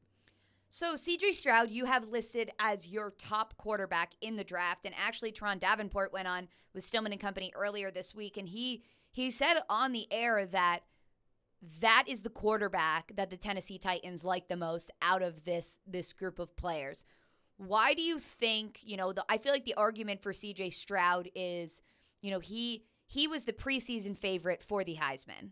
Right, he had basically everything to lose if he didn't perform perfectly. And then the other argument, too, is that he had wide receivers open on every single play. I mean, you could say that about Bryce Young as well, because Alabama has been a wide receiver factory the last couple of years, along with Ohio State. I mean, Thank you, because the argument I've heard from people, sorry, I'm not trying to cut you off, is that, well, Bryce Young didn't have the best receiving core this year, which makes me literally want to pull my hair out because he's playing at freaking Alabama. And another, I forget which show this was on, said, well, Bryce Young got beat up pretty bad this year. I'm like, is that a joke? Yeah. They said he got beat up the most out of these quarterbacks. I'm like, I think Will Levis got sacked on like every 3rd play. No, 100%. If any quarterback had to go through the most adversity out of this draft class, it has to be Will Levis at Kentucky, with how really awful that offensive roster was constructed. And on top of that, they had bad coaching as well. So my whole premise with C.J. Stroud, and we talked about this during the season a bunch, was I thought when he was playing at his best that he was the best quarterback in the country. I just see him as right now the most NFL ready when it comes to his mobility that he showed in the Georgia game. A lot of people criticize that he wasn't using that enough in the season. Well, we saw it against the number one defense that ended up winning the national championship by, damn near 60 points. So, and he went toe-to-toe with that team, likely should have beat them. I felt like Ohio State was the better team that day. And he showed his playmaking ability, his ability to move around in the pocket, create with his legs, his arm strength. I think he's the most accurate quarterback in this draft, and he has the size and intangibles to go along with what you want to see in a franchise quarterback. So I think that if you want to see the most instant success out of the quarterback position and you're trying to draft a guy, I put him as my number one guy. Will Levis, I think, he still needs to work on some things, some of his decision makings, limit the turnovers, and he has everything. But I think he's going to be, not a project, but somebody that, needs a little bit of development and some love and care with a good offensive coach. But if you're going to tell me a plug and chug guy, kind of like Kenny Pickett was last year, everybody was saying, everybody else is going to be a project, but Kenny Pickett can come in and play. My guy for that this year is going to be C.J. Stroud. Junnie likes C.J. Stroud as his top quarterback in this year's draft. Who do you like? And if the Tennessee Titans were to move up to get a quarterback this year, who would you like to see them get? Text us on our text line or call us 615-737-1025. Nick Keiser is going to join us at 10:30. We're going to continue the Combine talk. Next segment, Nick Keiser will join us at 10:30, talk some Nashville Predators, and also a couple of guys they've signed to extensions. You're listening to the Michelle and Junnie Show on 102.5, 106.3, and the Game Nashville app.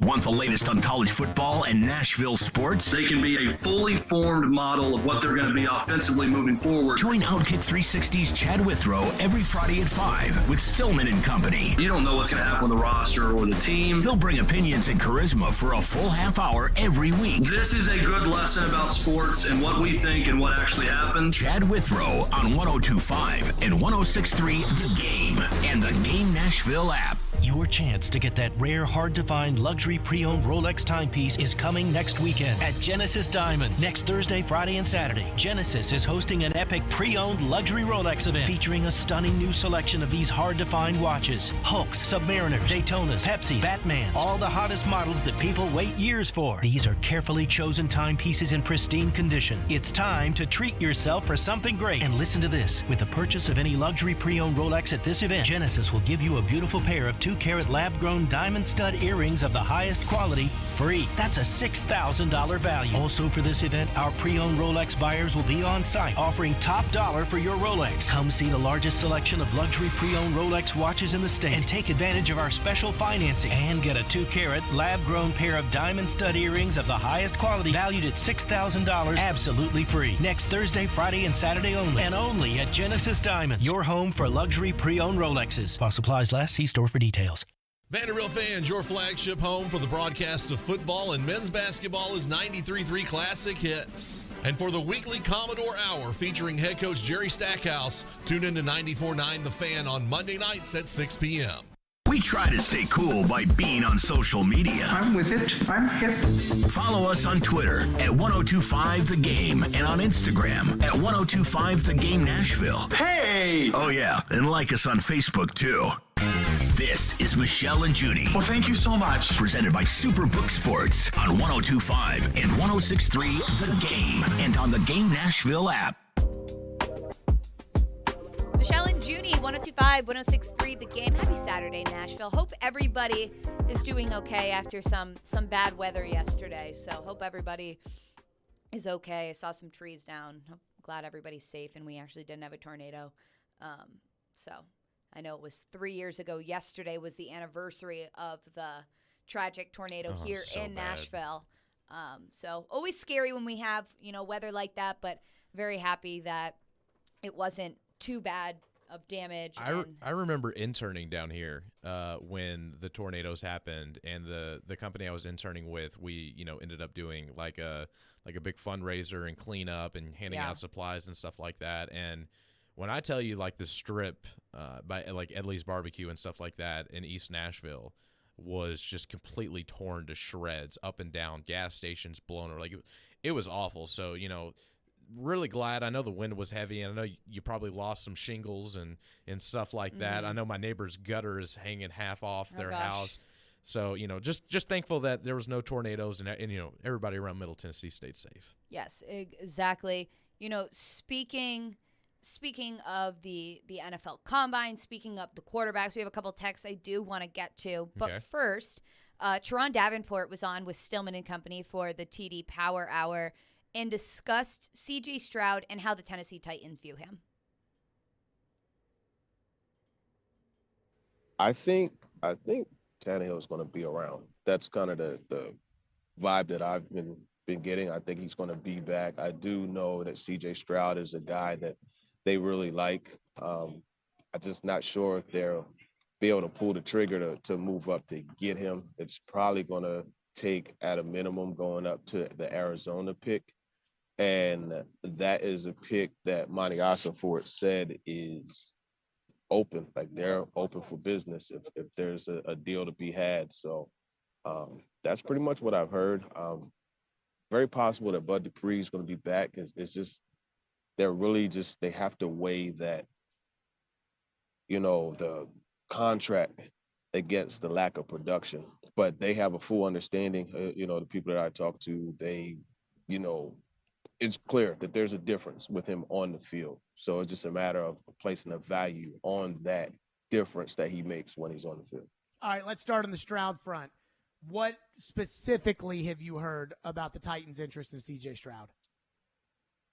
From what I've heard, he's the guy that they like the most out of all the top ones. So obviously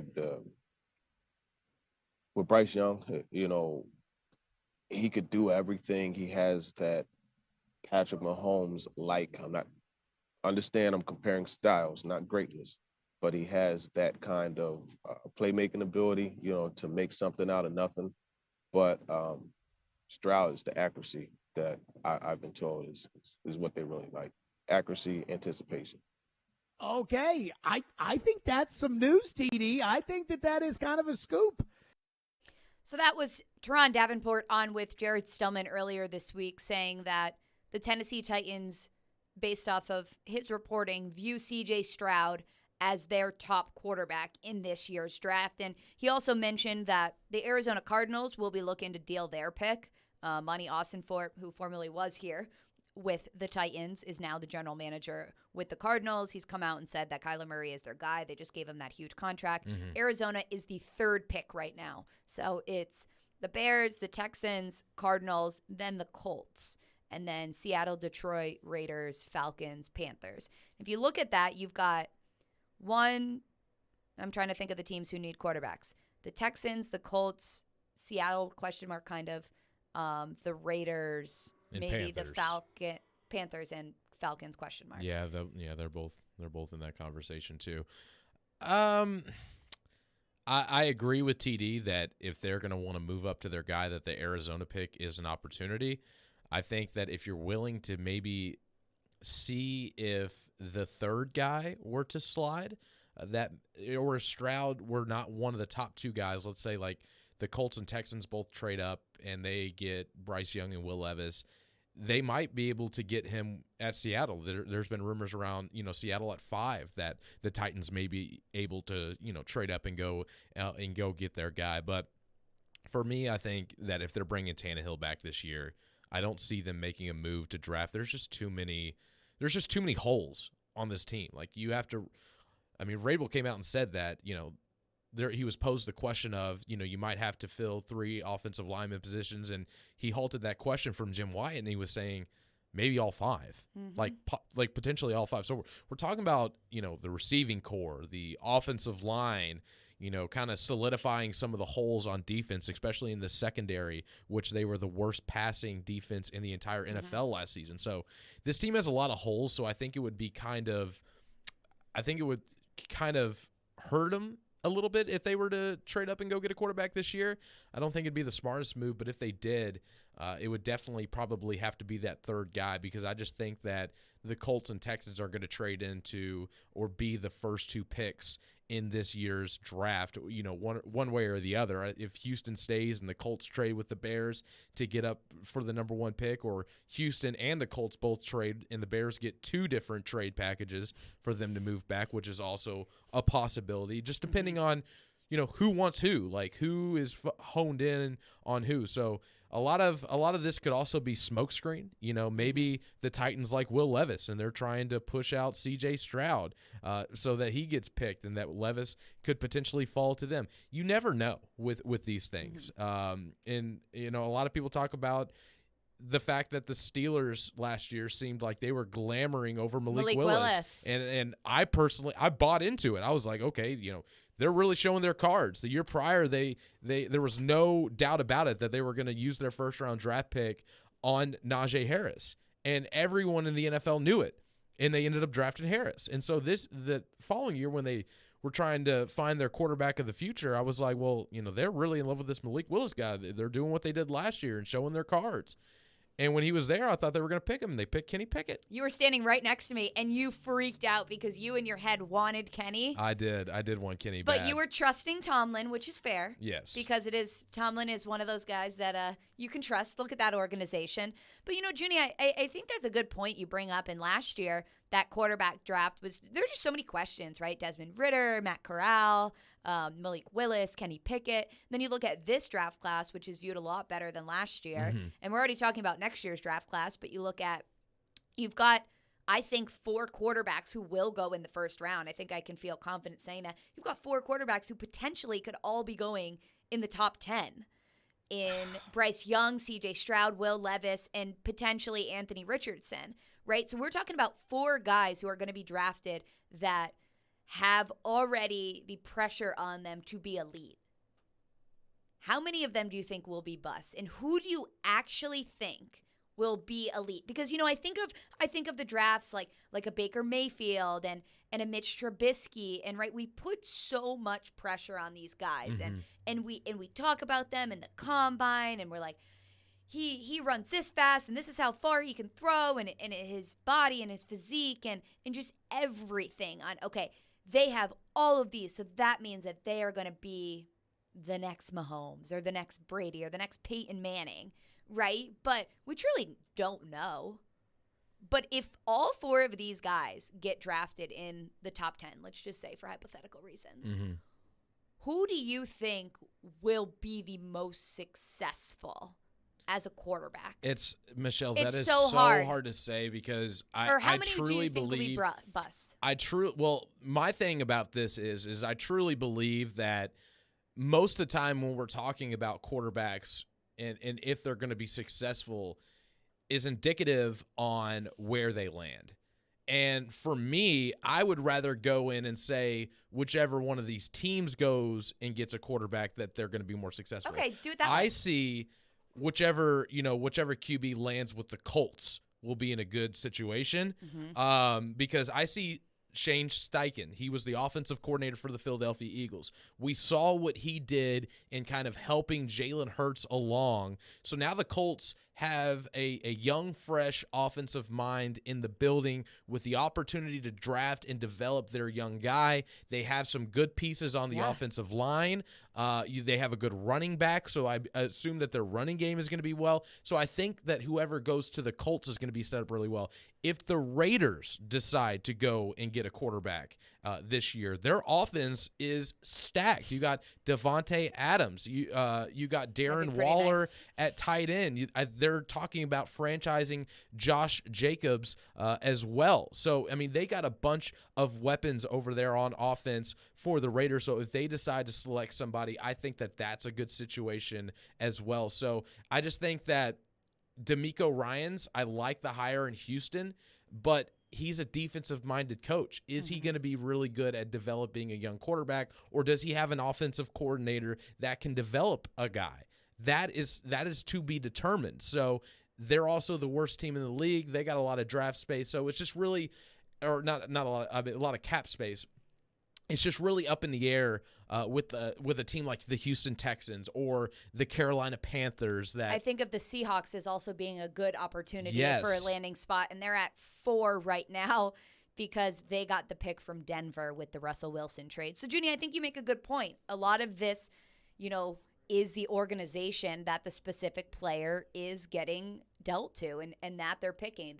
The franchise, we've seen it before, can hinder a quarterback's success based on their development, their roster, playing them too early. There's so many different factors into it. But I will say, this is going to be a very exciting draft because of how many quarterbacks are talked about that are going to be in the first round. But switching gears, coming up next, we're going to have Nick Keiser join us in studio. We're going to talk a little Nashville Predators. The trade deadline is finally over, so no more crazy moves, and we can finally start to kind of digest it all and take a look at what this Nashville Predators team is right now. Coming up next, Nick Keiser will join us in studio on Michelle and Junnie on 102.5, 106.3 in the Game Nashville app.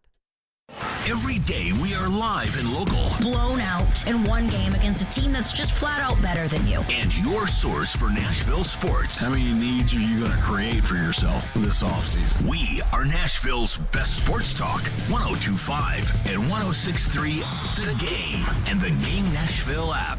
The Electronic Express tax refund sale is going on now. Get up to 38% off in every department, including 4K TVs, furniture, computers and tablets, housewares, mattresses, smart home, and more. We have all of your appliance needs in stock and ready to deliver. Plus, buy now, pay later with up to 3 years free financing. Shop in-store or online at electronicexpress.com and get express delivery on most items. Electronic Express. We make it happen. Hey, it's Chase McCabe. Make 2023 the year you beat Vegas. Superbook Sports gives you the chance every week to go head-to-head with the best odds makers in Las Vegas. There's no fancy computer algorithms. There's no guys across the pond setting the lines for American sports. It's just the best team of odds makers in the biz right there behind the counter at the Superbook in Vegas. Plus, Superbook features some of the best odds, boosts, and promo bets you'll find anywhere. So download the Superbook Sports app or visit superbook.com and start your battle against Vegas right now. Visit superbook.com for terms and conditions. Gambling problem? Call 1-800-889-9789. If you missed the latest from Chase and Michelle. But, if the Canes are like, we just need to get another piece right now, and they're willing to give you, I think if somebody offered up a trade for Matt Duchene and you get some assets for it, you would definitely move off that contract. Sure. I don't know. I don't know if anybody's going to offer a first-round pick for him with that contract. There's 3 years on it after this year, so I'd be very, very surprised with the salary cap the way it is. And look, I think Duchene has had an okay year. I think obviously he came back down to earth from a 42 goal year last year, but he hadn't lived up to the contract. That's the bottom line. So. If I'm another team, I'm going to look at that going, well, he's a good player, but I'm not going to pay $8 million a year for the next 3 years. Yeah. So that's kind of where they're at with that. I had said that I thought if there is one more, it would be Fabro. He's making 2.4. He'll be an RFA, so you'll have to re-sign him. But he's 24 years old, former first-round draft pick. So he will be an RFA. We were trying to figure that out Yeah, yesterday. he'll be an RFA. Okay. That's according to Cap Friendly, which is a really good website. But Granlund, I think, could be tough because there's 2 years left at $5 million per. But he's potential. Now Sissons is one with term because the contract is very team friendly. Mm-hmm. But again, there's 3 years left after this year that you could potentially move. And from the forwards, that's really about it. I know McDonough, I would maybe, because I don't know what he wants. I think he probably wants, a shot at another cup. Chase and Michelle, weekdays from 9 to 11 on 102.5 and 106.3 The Game and the Game Nashville app. Hi, I'm UC Saros. And this is Smashville. Now here's a try off to the side. What a stop made by UC Saros there. Unreal. You're listening to the flagship of the Nashville Predators radio network. ESPN 102.5 The Game. This is Michelle and Junnie. Really? That's fantastic. Presented by Superbook Sports on 102.5 and 106.3 The Game and on the Game Nashville app.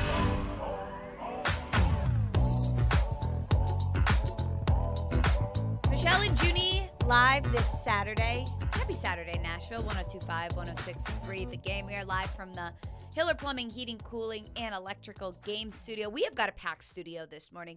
Michelle Knesvik, Junnie Riddle. We got Nick Keyser in here with us. We've got Nick Frazier on the ones and the twos, and we got Adam Brown here as well. Keyser, how are we doing this morning? I'm doing pretty well. I can't complain. It's a beautiful little Saturday afternoon. My days are all mixed up. I feel that. It's so busy. Well, listen, do not say it's Sunday yet. We still need our Saturday. Don't make Monday come back quicker. But you can finally breathe now with the trade deadline officially over yesterday.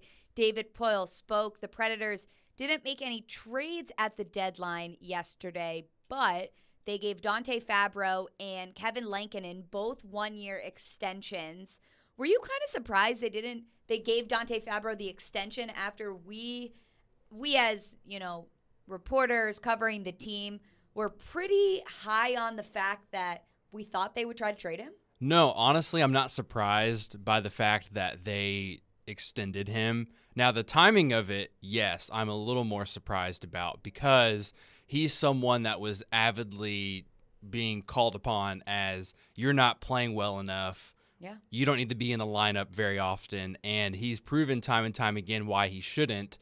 However, when you look at the numbers, and I looked again this morning at Dante because if the fans don't like him, I just want to break this down for you. He has the same amount of giveaways as Roman Josi does this year. And I just want to put that comparison out there for you with one stat because if Roman has the same amount of giveaways as Dante, they're not the same players. No. However, oftentimes Dante puts himself in a bad spot. He always doesn't, well, I don't want to say always. He typically tries to break the puck out a little bit too quick. Mm-hmm. He's always someone that doesn't take another half second to pass the puck up. Look at his guy up on the wing for a curl out, or if it's something like a breakout pass. He's someone that gets caught a lot times more often than not. But the extension, this is going to be a prove-it year, Michelle. It's a big prove-it year for a guy like Dante. He had a great time coming out of college. He came into Nashville during the playoff series against the Dallas Stars. He proved that he could belong in the NHL very quickly. And time again, he showed us why he should be in the lineup. And now he has all the pressure on him to continue to play well. And Barry Trotz is going to have this microscope on him all season long, I think. So we actually have a texter, which you just went ahead and explained it. But Joel on the text line, Nick says, I'm eager to see if Nick can somehow explain the reasoning behind the Fabro contract. Everybody was saying he was gone. And listen, I totally thought he was gone. I thought that was I was talking to Junnie. We were talking at the beginning of the show, Nick. Last Saturday, we were discussing the week before the trade deadline coming up, and we were discussing, what moves will David Poile make, right? And we get off the air, and then it's Nino, it's Tanner Jeannot, it's Poile retiring, it's Matthias, it's Granlund, and it's just everyone who I did not expect happened. And the Dante Fabro one, yes, Joel, I apologize, because we all were saying it. We all thought it. But I think you laid it out nicely, Nick. I mean, the guy was a first-round draft pick, right? So he obviously has potential there. It hasn't clicked. But, looking at his numbers, I think a lot of times we're so eager to write somebody off so quickly. And also, Alex Carrier is out with an upper body injury for the next 4 to 6 weeks. And I know this team is playing, they're not trying to go make a run in the playoffs. That's clear by them selling. But we've seen these young guys get a lot of opportunities. Who do you think, in your opinion, Nick, has been one guy who is really going to benefit? I mean, all of them will, but who do you think, is going to be able to take that next step with just some of the opportunities that they're getting later in the season? Well, look, everybody writes off Jeremy Lauzon, too. Mm-hmm. Jeremy Lauzon is a guy that really decides that he's going to give you every bit that he's got physically each and every game. I sit there and I produce the games and I watch them closely, and he does make some bad plays from time to time, and it's always down low, and it has costed us some goals this year. However, he's that next guy, in my opinion, because he signed that contract extension last year, and he's a guy that ultimately he's trying to break through still. You know, he was with the Boston Bruins. He was drafted by the Seattle Kraken in that expansion draft. He has a whirlwind of everything that's going on in that career for him very early on. And now that he's in Nashville, he's in a place that has a great pedigree for these defensemen. And so now I think he's that guy that can maybe have more conversations with a guy like Barry Trotz, talk to the defensive staff a little bit more often. And he's still young. Give the guy a benefit of the doubt. I think he's going to give you more this next year. I think he's starting to show that to us now. But he's that next guy I want to see step up. He's the guy that I think needs to play top 4 minutes at some point. Not saying he's doing that now and he's capable of it, but I think he will at some point. I think he'll be that guy that steps up for you on defense soon, hopefully. We're talking to Nick Keyser, producer of Chase and Michelle, and also Caroline Willie and D-Mace writes for Preds Lines as well. Just saw that you put an article out here recently. Go and check that out. But I got a question for you, Nick, and it's just so funny how the narrative can change in 1 week, because the week prior to the deadline we were discussing was Poyle backtracking, are they actually going to be sellers? What are they going to do? And then all of a sudden, all the dominoes fall. So a lot of surprising moves by the Preds, but I want to know to you, which one is more surprising? The return that they got for Tanner Jeannot, or the fact that they got a second-round pick for Mikael Granlund and all of the $5 million for the next 2 years to the Pittsburgh Penguins as well? Which trade to you was more surprising? Honestly, Junnie, and this may not be popular, but I really think the Granlund deal was more surprising. And I remember I had just gotten off the ice on Sunday, and when I was waiting for Tanner Jeannot to get traded, I had already heard before my own game started on Sunday, because I play in the beer league here in town.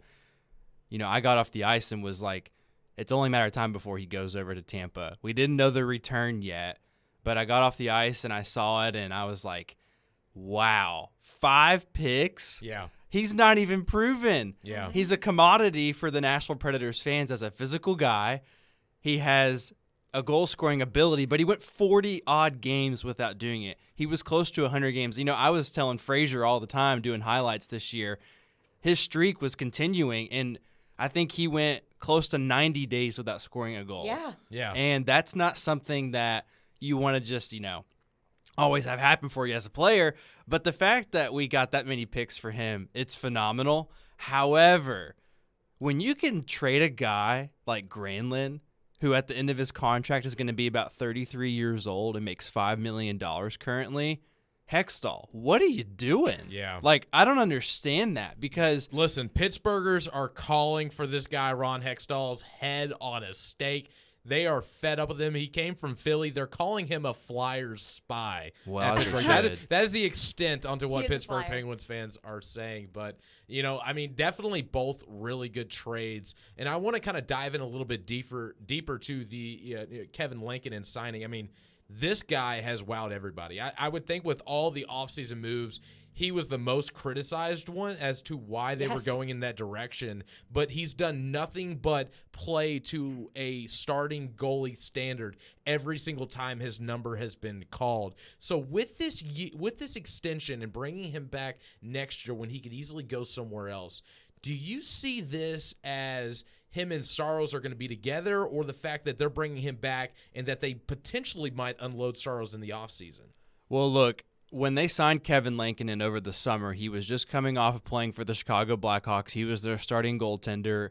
He was someone that was getting a lot more playing time than maybe he had deserved, because, they have a guy, Colin Delia, who was playing well for them too, who we may see this evening if I had to guess. But I will say, when we signed Kevin, the first thought I had was he's going to be a solid backup goalie. Because he has the experience. He's played over 60 games already, close to it. He didn't have a 500 record as a goaltender, but now that he's been in Nashville, this year he's 7-5-1. He just played a phenomenal game, probably his best game on Thursday against the Panthers. Frazier and I saw that firsthand. And I think just seeing the fact that he has stepped up for the Preds this year, I think that shows Ben Vanderklok, the goalie coach, you know what? This is a guy that we should keep for a while, because, Yaroslav Askarov if he is as ballsy as he was last night getting into a fight. I didn't see that. I need to see the video. I saw that last night. I brought you know how we do the morning brew in the first segment, and I was like, Michelle, listen, I don't know if you've seen this, but I have got to add this breaking news that there was a goalie fight in the AHL, and our guy Askarov kind of got taken out in that fight between what's the AHL team for the Dallas Stars? He needs some more balance. First off, there for Yaroslav, he needs some more balance. keep the hands up a little longer next time. But so they were in Texas last night. They were playing the Texas Stars, and I believe it was in the third period. And Devin Cooley had to come in for Yaroslav because both goalies got penalties, obviously. Oh my gosh, I'm watching this fight right now. Yeah. Insane. Yeah. So they decided after the line brawl, they just met at center ice and went at it. It wasn't too long of a fight. Quite frankly, Yaroslav didn't last very long, which that's okay. We can work on that. But back to Lankinen for half a second here because we're at the break. But I do know that Kevin is going to be someone long-term. He's going to be that – here's the best way to say it maybe. He's the bridge goalie at that backup spot. He's the bridge goalie because if you sign him to another deal, which you just did for another year, that's perfect because then whenever Yaroslav is ready, you can either trade Lankinen, put him on waivers, or wait till next offseason and don't sign him. So pretty simple as that, honestly. So you still think they're sticking with Saros this offseason even though they re-signed Lankinen? Yes. Okay. I agree with that. I think that has been the question everybody's been asking, but I agree with that. I think they will stay. We're going to ask Nick a couple more questions about the Preds. We're going to round out the show. We're also going to give you some of our college basketball picks for the day. You're listening to Michelle and Junnie on 102.5, 106.3 in the Game Nashville app. One is smart. This has just been a constant trend for this team. One is funny. That's right. Funny looking, maybe. Chase and Michelle with Chase McCabe and Michelle Knezovic. Are you listening? I'm listening. Everybody's listening. Weekdays from 9 to 11. Presented by Hair Club. Hair Club. Love your hair. Live your life. On 102.5 and 106.3 The Game and the Game Nashville app.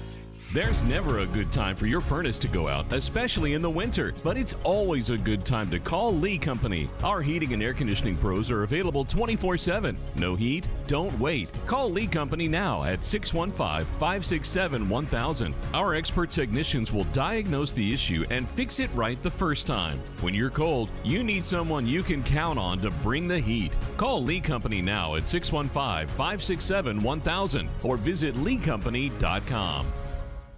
What if you could be credit card debt-free in 10 days and save as much as $1,000 a month? Loan Pronto's all-new Express Equity Line of Credit program is just what you need. Hey, Willie Donick here. You don't have to do a full home refi. You can tap a small portion of the equity you have and enjoy a super low monthly payment. With Loan Pronto's Express Equity Credit Line, you can close in 7 to 10 days. And a $50,000 loan would only cost you around $400 a month. Use that money to pay off high-interest credit cards or do a home improvement. You can access up to 90% of your home's equity, and 9 out of 10 homeowners won't even need an appraisal. Even if you did a total refi recently or just bought your home, you can tap the equity with this fast, easy program. Stop the madness and say no to 24% interest fees. Call Loan Pronto today. 615-499-5780. That's 615-499-5780 or go to loanpronto.com. Equal housing lender, NMLS 166-1781, subject to lender approval.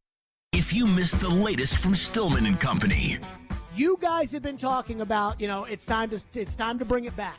It's time to reset it. It's time to rebuild it. It's time to move on. It's time to, like Crispy said, you're going to have to be patient in the future.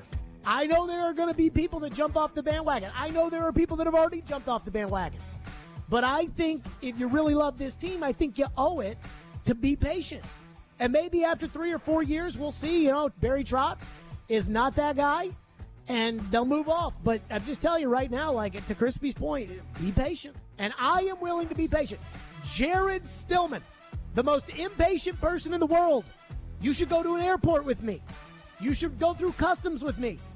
The most impatient person on the planet. I am willing to be patient. Stillman and Company, weekdays from 2 to 6 on 102.5 and 106.3 The Game and the Game Nashville app.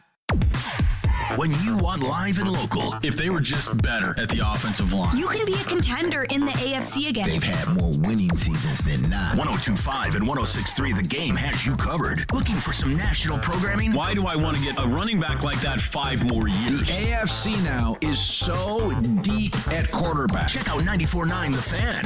Nashville's home for all things sports is 102.5 and 106.3 The Game and 94.9 The Fan.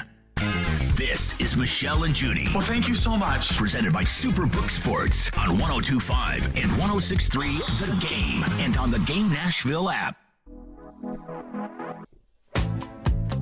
Final segment of the day here on Michelle and Junie plus Nick Keyser.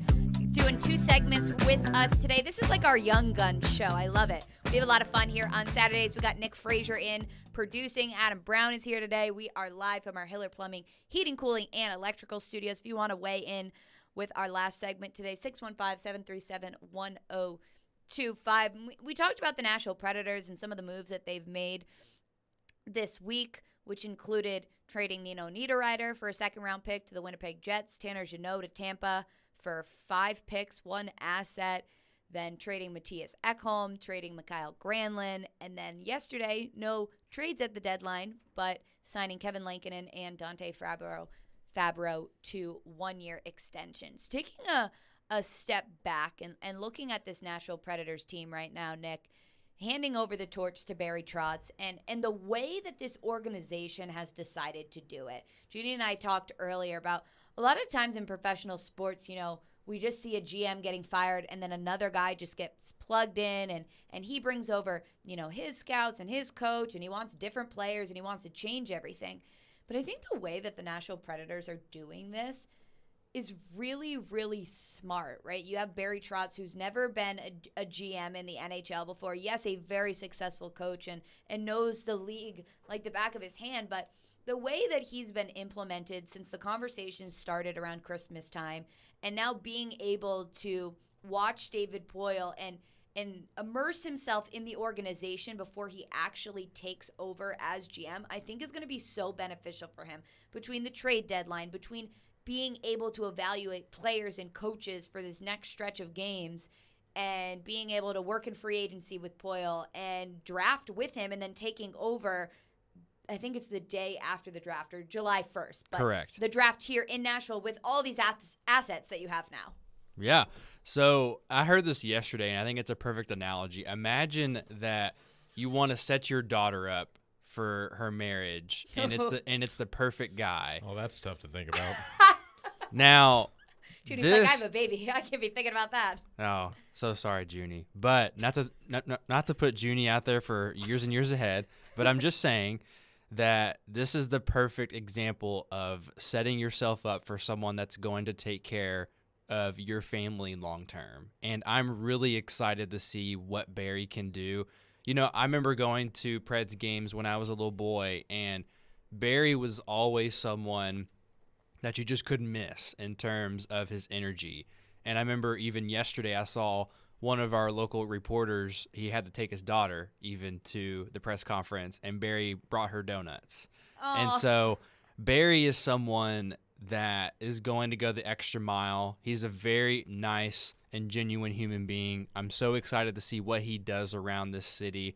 And I did take a look at this yesterday. David Poile misspoke when he said this, but the Preds have 26 picks in the next 3 years.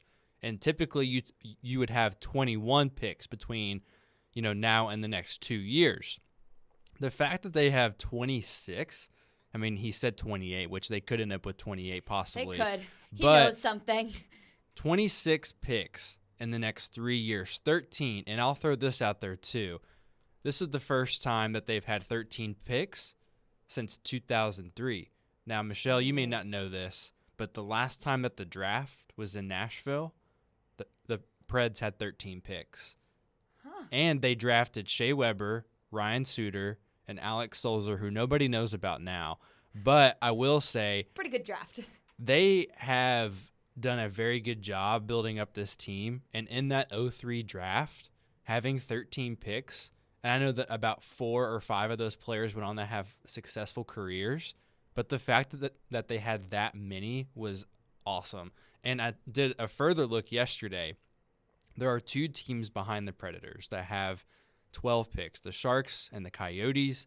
You have the Chicago Blackhawks and the Montreal Canadiens with 11, and Detroit and Seattle, who's in a playoff spot, both have 10 picks in the draft coming up. So those are your top teams to look at in terms of who could have some deep drafts this year.